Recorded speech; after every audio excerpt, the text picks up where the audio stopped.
Hey guys, it's Simeon. This is Pro Wrestling Unlimited as we're here on the 8th of June 2020 to talk about everything that went down tonight on Monday Night Raw. And I hope the stream is working because I had a quick connection issue. We're going good now. I see it going, bada boom.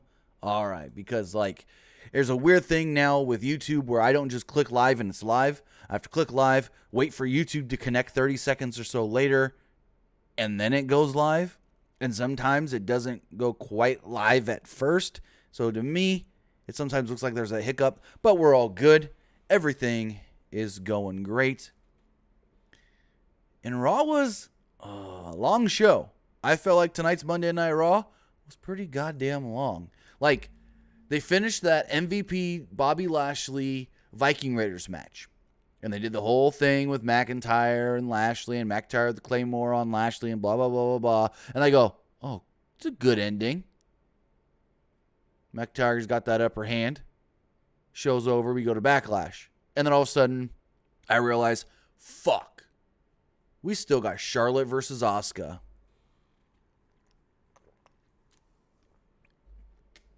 And I'm like, damn it. This show still has 30 more minutes at least. But with that, before we get into it, we got to talk about who's here with us in the live chat. We do have one guy that got banned for spamming, for sure. We also got Kristen McNutt, Jack Dawson, Ruben Rodriguez, Eric Tate, Jadison, I hope I said that right, Jadison Santos, Cameron Ingram, Jonathan Blazer, Derek Bocek, Jaco Rowell, and so many more of you. And guys, can we keep this a friendly environment in the chat and quit all the arguing? Just because one guy likes to say that he dated Becky Lynch doesn't mean, you don't got to jump on his bones. If he wants to pretend, he can pretend. If it's true, it's true. He can't prove it in the live chat. If he wants to prove it, he can put his Twitter in the live chat. People can go to his Twitter and he can post a picture. Just saying. But I don't want to see all the arguing that he's lying and everything when he can't prove that he is. And he can't prove he's telling the truth in the live chat. And you technically, guys, can't prove that he's lying in the live chat as well. So, hey, I gave him away. George John Cox says, anything on Ember Moon? Nope. Achilles injuries are bad. And could be a very, very long time out of action. But with that, we've got Monday Night Raw to talk about. Monday Night Raw we were supposed to start it off with Charlotte Flair taking on Asuka, Raw Women's Champion, rematch from last week. And so Asuka comes out, and we're getting ready for Charlotte to come out, and then it's not Charlotte, it's Sasha and Bayley. Excuse me. As Banks began telling Asuka to shut up, Charlotte would have come out and interrupt. So we got all these champions in the ring, and then a former champion in Charlotte. She noted that they were trying to go brand to brand like her, but they didn't have her stamina. She suggested they enjoyed this while they can before someone takes the titles off of them. She told them to leave because people would rather see her match against Asuka. The Iconics would then come out. They said that the match that people want to see is the match this Sunday, the triple threat tag team match that they say they will win to regain the Women's Tag Team Championships. I was a little shocked that Alexa Bliss and Nikki Cross didn't also come out, but I guess they weren't needed unless we were doing a 4-way tag team match here tonight. But it made them seem insignificant in the bigger picture as far as the match going on Sunday. I get it. They're SmackDown wrestlers, so they can't go brand to brand anymore. But they got the brand to brand invitational, so they could have showed up. Also, Broken King Slender in the chat. No, Bailey is not Bailey Two Belts. She said, don't call me Bailey Two Belts. I'm not a copy of Becky. Call me Bailey Dos Belts. Yeah. Call me. She said it on Twitter this morning. I'm not a copy of Becky Lynch. Don't call me Bailey Two Belts. Call me Bailey Dos Straps. Bailey Dos Straps. So don't call her Bailey Two Belts. She don't want none of that shit. Anyways, the Iconics come down, like I said. They said that the match everyone's waiting for is the match this Sunday where they're going to regain the championships. They said that they've already beaten Bayley and Banks for the titles at WrestleMania last year. And then Asuka started yelling in Japanese. Banks and Bayley bragged to Charlotte about having gold. And Charlotte responded by saying that she didn't need titles to be relevant. And that both Bayley and Sasha are garbage. Banks and Bayley attacked her. Then everyone brawled. Charlotte and Asuka were the only two left standing. And this led to a tag team match, a triple threat tag team match. Raw Women's Champion Asuka and Charlotte Flair taking on the team of the Iconics. And, well, the tag team champions, SmackDown Tag Team Champion Bayley, SmackDown Women's Champion Bayley, and Sasha Banks. So the ref had a difficult time, it felt like, getting things started here, trying to get all the women to get to their sides of the ring or whatever. Tom Phillips said this match was made official during the break. A few minutes into the match, he mentioned that Asuka and Charlotte will still have their singles match later on tonight.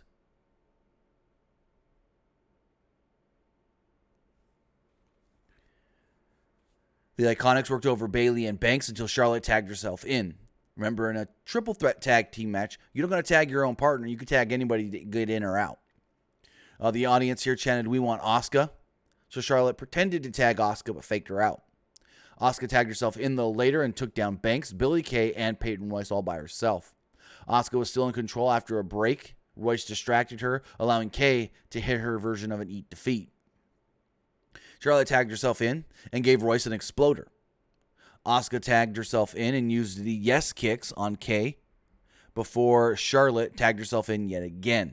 This was basically a Charlotte Asuka, what's the word I'm looking for, showcase for their big match later in the night. This led to an argument between the two women. Charlotte booted Kay and went to the top. Asuka tagged herself in again and put Kay in the Asuka lock for the submission victory. Bayley and Banks were taken out earlier, basically disappearing from the finish of this match.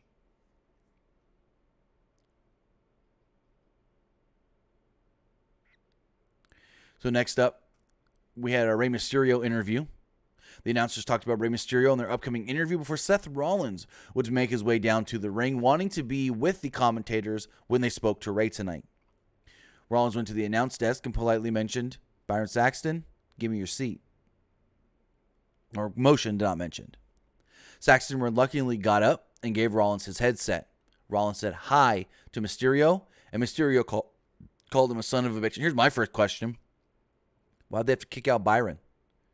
We know there's always extra headsets and stuff for when people want to come and sit at commentary during matches. I mean, look at the main event. Sasha and Bayley both sat in on commentary. But there wasn't enough for Seth, for one person. It didn't make sense why he had to kick out Byron. Kind of a stupid thing to do. Phillips asked Mysterio for an update on his eye. Mysterio said the doctor didn't want to make any promises, but said it was encouraging. His doctor did warn him not to take any more damage. Mysterio had a warning for Rollins, though. He said that in time it will come. Mysterio said that he wouldn't wait for, quote-unquote, the end of the match to hit the 619, and he would go for it as soon as the bell rang. Mysterio threatened Rollins over what he did to him and what he's put his family through, saying, "I'm going to kick your ass." Rollins told Mysterio to stop spreading lies. He had the opportunity to walk away a hero, but he continues to spread misinformation. Rollins wanted to give him one more chance and invited Mysterio and Dominic to Raw next week. Seth was really good in the delivery here. Mysterio said that he wasn't buying it and knew Rollins, his only invitation was so he can attack him. And that Rey can't do anything back because he knows Rey's not clear.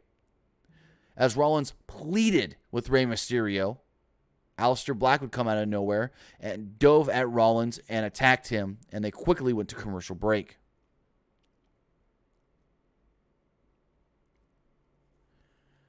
Coming back from the break, we learned that we are getting Aleister Black and Humberto Carrillo versus Austin Theory and Buddy Murphy. Match went about 2.5 minutes and was just okay. It wasn't anything to call your mama about. Black and Carrillo won very quickly. Like I said, match went like 2 minutes, 20 seconds. Carrillo took out Theory with a suicide dive, with Murphy sitting on the top rope, but Black caught him with a leaping penalty kick for the pinfall victory. Again, a basically nothing match. But after the match, Rollins came out to Mysterio's music wearing a Mysterio mask. Rollins and his henchmen, his disciples, then beat up Black and Carrillo. Theory took out Carrillo with an ATL. Murphy gave Black a Murphy's Law, and Rollins gave him a curb stomp as the audience chanted, "You suck." So in the back, Charlie Caruso interviewed Randy Orton. He said he wanted to know if Edge was Christian's only guest for the Peep Show. And Charlie said, well, yes. He was about to walk away, and he said, Charlie, I'm going to tell you something. Just between you and me. You can't tell anybody else. There's going to be 2 guests tonight. And Charlie was like, well, okay. Kind of confused. She didn't realize what he meant was, I'm going to spoil the party. Give me 1 second, guys. I may have some news here. Give me 2 quick shakes of a lamb's tail. Boom, boom, boom, boom, boom, boom.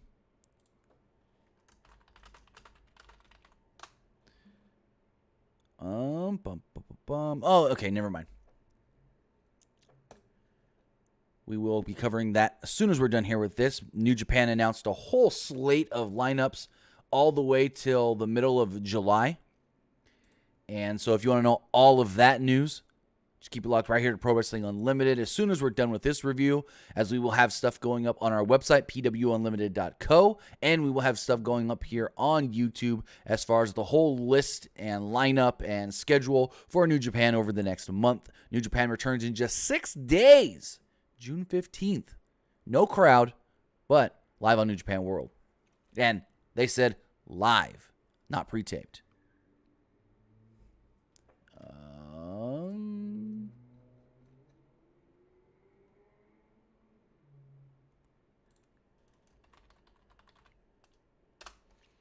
So, back to Raw. We got the Peep Show. Christian came out and seemed, to me, not the Christian we're used to. Christian's usually great as far as recovery. He's usually great as far as his delivery goes. But he seemed a little over-scripted tonight.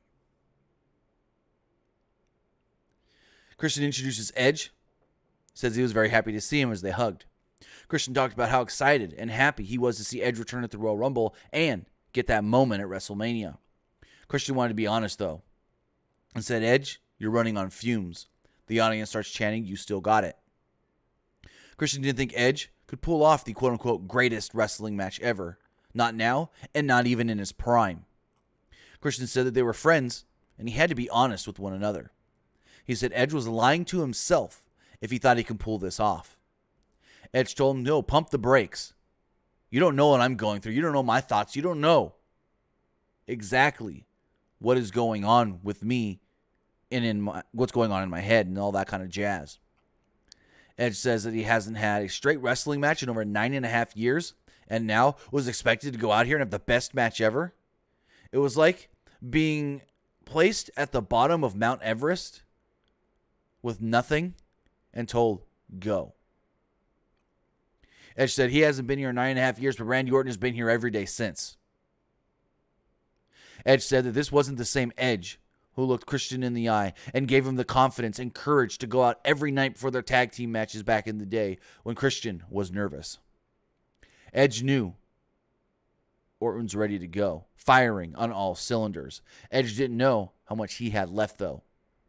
Christian got up and got in Edge's face, telling him that he was only hearing excuses. Christian asked if he thought that he was back just to give everyone some greatest hits, a spear here, a spear there, and then go home. Christian knew someone who always believed in Edge, his mom. He said she would always sit ringside. She was there for every title match that you won, every title victory, and you know that she will be here on Sunday watching on. Christian then said, Adam, is Edge the one that will show up at Backlash? If not, go home right now. The audience chanted for Edge. Christian smiled. He said, now we're cooking. Now I see that look in your eyes. That's what I wanted to see. We believe in you, Christian said. It was the same look he had in his eyes when he put Orton down in Mania. He said, Edge has the anti-venom. Christian then added, and I quote, we have confidence in you. We think you can win. We think you can have the greatest wrestling match ever.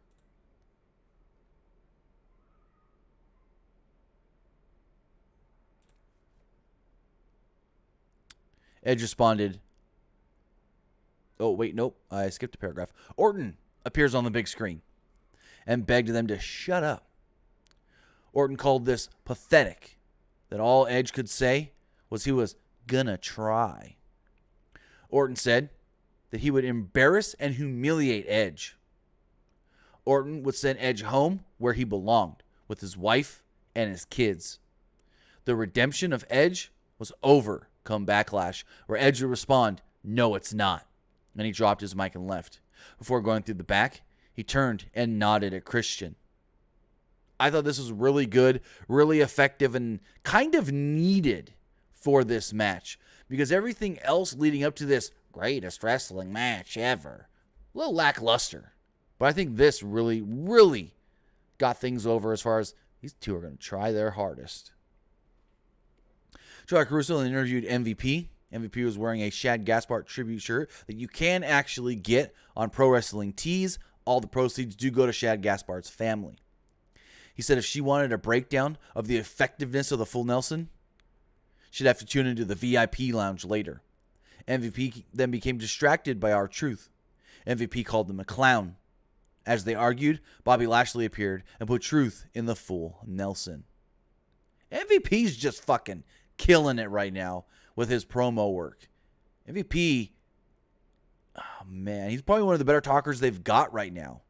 Just like, I don't know how scripted he's been, because a lot of guys are just like over-scripted and stuff, and Christian seemed a little over-scripted tonight. But over-scripted or not, MVP's delivery has been just perfect and spot on since he came back. And I mean, I'm not complaining. I love it. I love seeing MVP back in this role. He doesn't have to wrestle every week. He wrestles a lot of weeks, but he gets to be that mouthpiece that we know he can be. Not just for Bobby Lashley, but just for himself as well. Street Profits of Viking Raiders had their decathlon segment here. Each team picked 5 events. The first was a 1,600-meter dash, chosen by the Street Profits. Ford beat Ivar easily, lapping him a few times. The Raiders selected archery, and Eric beat Angelo Dawkins. Ivar was still running in the back. The Profits won in a cup flipping contest. The Raiders won in a sword fight after Ford forfeited before it even began. That kind of was crap and defeated the purpose of all this. Oh, we're just going to forfeit when before the whole thing was, don't let us win, try your hardest, but then someone forfeits. So I didn't like that. Dawkins beat Ivar in hurdles. Ivar thought he won because he crashed through all the hurdles, not jumping over them. Eric beat Dawkins in stick fighting, which resulted in Dawkins being pulled into a kiddie pool. Next was a dance-off. Ford danced to Shawn Michaels' theme. Then Ivar danced to Fandango's theme. He danced with the lady judge, who called him cute. She voted for the Viking Raiders, but the 2 male judges picked the Street Profits, so they won. Profits then won the shot put. The Raiders won a turkey leg eating contest. Ivar beat Ford in a pole vault. So the event ended in a draw, 5-5. And I was like, you fucking kidding me? That's why you're supposed to do it. Odd number of events, dummies. Didn't really care for this at all. At all.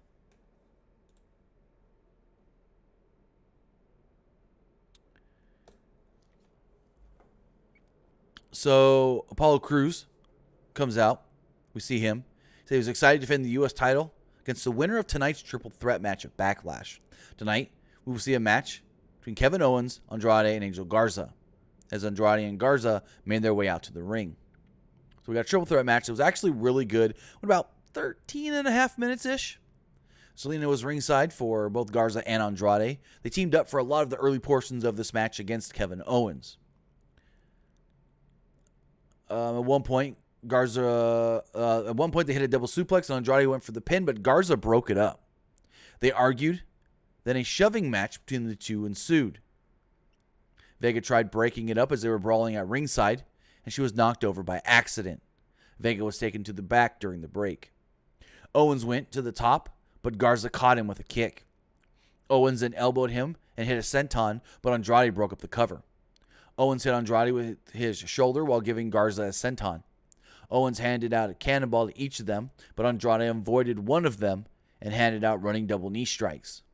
Garza superkicked Andrade, then Owens superkicked Garza and gave Andrade a frog splash for a near fall.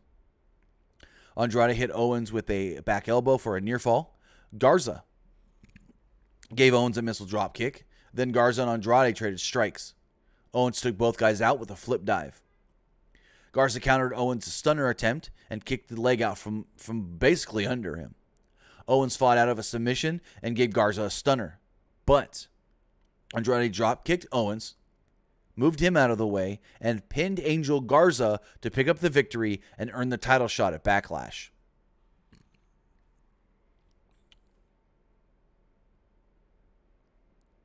So with that, at Backlash, it will be Apollo Crews being challenged, defending against Andrade with the U.S. title on the line.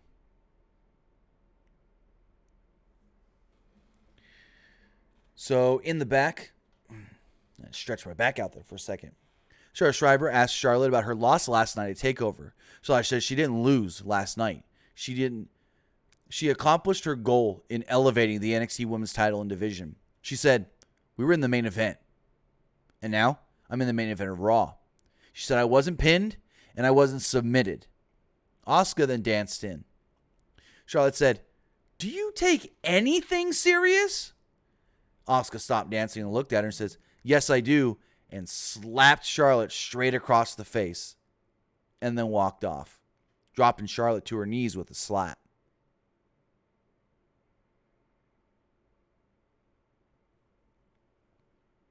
So in the back, Garza and Andrade are arguing. Zelina Vega would walk up holding the back of her neck and would just point. Basically like, go. She was pissed. So next up, they had Kurt Angle talking about the greatest wrestling match ever, Edge versus Orton. And he starts talking about himself and shit. He said having a great match comes down to chemistry. He said Ric Flair always had great matches with Ricky Steamboat. Shawn Michaels always had great matches with The Undertaker, and he always had great matches with Brock Lesnar. He said Edge and Orton have that chemistry, and he picks Edge to walk out victorious. So in the back, the Viking Raiders asked Drew McIntyre, was he ready to become a Viking? McIntyre was impressed with their performance earlier tonight and said Ivar's a ladies' man. And then goes, "Nah, sure about you," pointing at Eric. Even though Eric's the married one. He said he liked their odds in their match later on tonight against MVP and Lashley and invited them to join him after the show for a celebration. He also suggested that they should watch at least, the VIP lounge coming up next. So next up we get the VIP lounge. MVP began introducing Lashley, called him a once-in-a-generation athlete, but then McIntyre would come out instead. Got a great ovation from the small crowd we've got there. McIntyre told MVP that he forgot to mention that he's WWE champion. And MVP said, "I wasn't talking about you. Why are you out here?" McIntyre noticed that Lana and Lashley are having a disagreement backstage. He asked MVP to continue talking and about his devastating finisher. MVP told him that he wasn't talking about him. He was talking about Bobby Lashley. They argued for a bit, which led to McIntyre questioning the nature of their relationship. He wondered if MVP was Lashley's Yoda and wondered if he would teach him how to become a champion despite, well, never being a world champion himself. He threatened to put MVP down with a Claymore kick in 3, 2, but he never said 1 because he realized that Lashley was magically behind him. McIntyre issued a warning to Lashley. MVP tried to attack him from behind, and McIntyre gave him a headbutt. Viking Raiders would then run down and set it for their match against MVP and Bobby Lashley. Street Profits also came out to watch on. So we got Bobby Lashley and MVP versus the Viking Raiders in a 15-minute match. McIntyre and the Street Profits, like I stated, watched on from ringside, basically. Lana was shown in the back a few times watching. Ivar made a hot tag early and ran wild as he was yanked out of the ring by Lashley and slammed against the announce table. Lashley and MVP got in the faces of the Street Profits. Then Ivar wiped out the heels with a suicide dive. Raiders worked over Lashley after a break until he gave Ivar clothesline, not chokeslam, clothesline, and tagged MVP in, who hit a running boot. Then all of a sudden, randomly, Charlotte Caruso just interviews Lana in the middle of this match. And she asked if she was bothered being asked to stay in the back. She called MVP a leech and admitted that, having to stay in the back has had her start thinking. And maybe she needs to focus on her own career and make 2020 the year of Lana. Lashley then gave Ivar a power slam for a 2. Eric made a hot tag and suplexed MVP. The Raiders double-teamed MVP until Lashley made the save. They chucked Lashley from the ring, and he bumped into McIntyre before spearing Ivar. Lashley blind tagged in as Eric hit MVP with a knee strike. Lashley grabbed Eric from behind, putting him in the full Nelson, and Eric had no choice but to tap out. After the match, Lashley taunted McIntyre, who just sat there for a moment. Ivar then decked MVP, so Lashley put him in the full Nelson. The Street Profits tried pulling Lashley off, but they couldn't. McIntyre jumped in and gave Lashley a Claymore kick. The kick knocked Lashley all the way out of the ring and up the ramp, and he sold this tremendously. McIntyre said, "Sunday, it's going to be a war." The announcers then ran down the card of Backlash. In addition to the greatest wrestling match ever, we can get the greatest fight ever, as they called it, as far as the match between McIntyre and Lashley. I hope they don't do that on Sunday. This is going to be the greatest fight ever. And next up, we got our main event that goes almost 30 minutes. This Charlotte Asuka match, 27 minutes long. Long-ass match. And I thought, when this whole Viking Raiders, MVP, Bobby Lashley, McIntyre stuff ended, I go, okay, cool. Raw's over. Good little finish there. You got the heels retreating going into the pay-per-view. And then I go, like I said earlier, crap, there's still another match. And the match was almost 30 minutes long.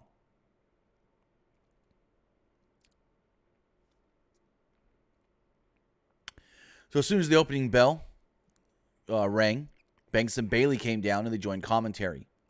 Charlotte decked Asuka, but Asuka came back with strikes. Charlotte pulled Asuka from the ring and launched her over the announce desk.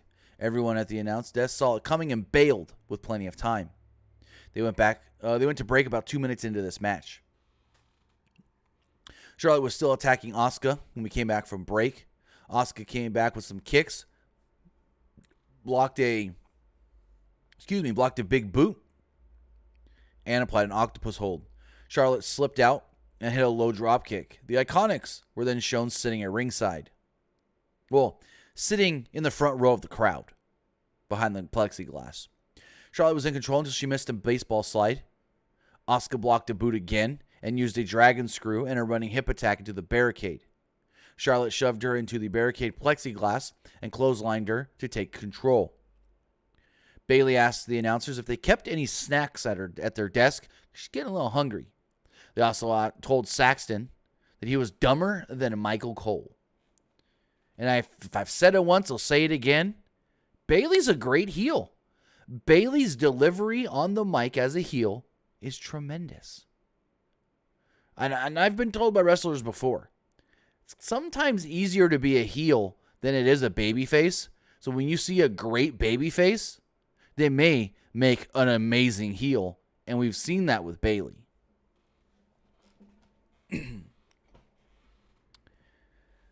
So the Iconics suddenly attacked Bayley and Banks. They gave Bayley their double team finisher.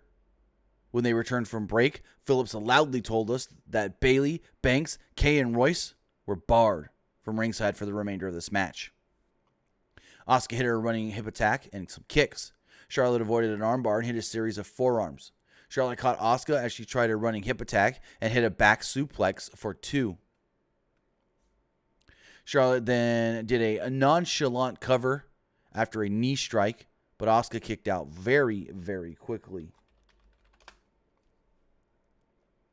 Asuka then came back with the missile dropkick, German suplex, hip attack in the corner, kicks, and another hip attack sending Charlotte from the ring. Charlotte drove Asuka into the barricade, but Asuka came right back with a sliding kick from the apron. They fought on the apron, and the referee stopped his count at 7 for some weird-ass reason as he was counting them out. Charlotte then booted Asuka right in the face and hit a moonsault off the barricade. About 10 people chanted, "This is awesome." Charlotte hit a big boot soon after that for a near fall. Charlotte tried a spear, but Asuka countered it by getting her knees up and basically hitting a code breaker on Charlotte. Got a 2 off of it. Charlotte came back with a spear for a near fall. They traded strikes until Asuka tried a submission, but Charlotte blocked it. Asuka nailed a roundhouse kick, but then Nia Jax ran down and jumped on the apron. Asuka then knocked Nia Jax off the apron, and then Charlotte gave her a big boot and pinned her, but for some reason, as the referee counted 1, 2, his hand came down as he was going down for 3. I don't know if his hand hit the 3 first or almost hit it at the same time, but Asuka kicked out. It's like, kick out. It was like, kick out. Like at the right moment. They called it a Charlotte victory. And when they did the replay, they literally showed the whole thing, and the referee counts 1, 2, replay goes off, you hear the 3, and then we're just back to the live feed. So I don't know if Asuka accidentally kicked out, or if she was supposed to kick out right after, or the timing was, I don't know. But Asuka gets pinned, Charlotte's victorious, and I hope, and I don't know if they've done it already on social media, but I fear they add Charlotte to this title match with Asuka and Nia Jax. And then Charlotte wins the fucking title from Asuka. I hope that doesn't happen, but we'll see how it goes. Edward Jones, last I heard, SummerSlam is not going to be Sasha versus Bayley. They want to drag that out even longer. But with that was a Monday Night Raw. The Monday Night Raw was an okay show. If I had to rate it, I'd give it like a 6.5 or a 7. I didn't think it was that great. We had some good matches, but it just felt way too long for me here tonight. But with that, I do have a couple text messages that I do want to read here before we finish things up, wrap it all up. Person here says, with Backlash coming this Sunday night on the WWE Network, would you see Bliss and Cross winning the women's tag titles back? Also, keep up the good work. No, I see Sasha and Bayley retaining. Raw was long, but was good. Loved the peep show, but the crowd was ruins everything. The crowd always ruins everything. I don't know. I wouldn't go that far. I like the crowd, especially in the peep show segment. Do you feel that Charlotte being too overused on all 3 brands? A little bit. And she's being teased for NXT this week because they said in the commercial, with Io Shirai now the women's champion, what does that mean for the queen? So it almost leads us to believe that Charlotte is going to be on NXT Wednesday. First, I don't understand why people hate Charlotte Flair. Why wouldn't the child of Ric Flair be pushed to the top star? Because it's too quick. We've seen how many wrestlers be multi-time champions, be 10-time champions. 9, 8, 7-time champions. But it took them 8, 9, 10 years. Charlotte's only been on the main roster for about 5 years and is already a 10-time champion.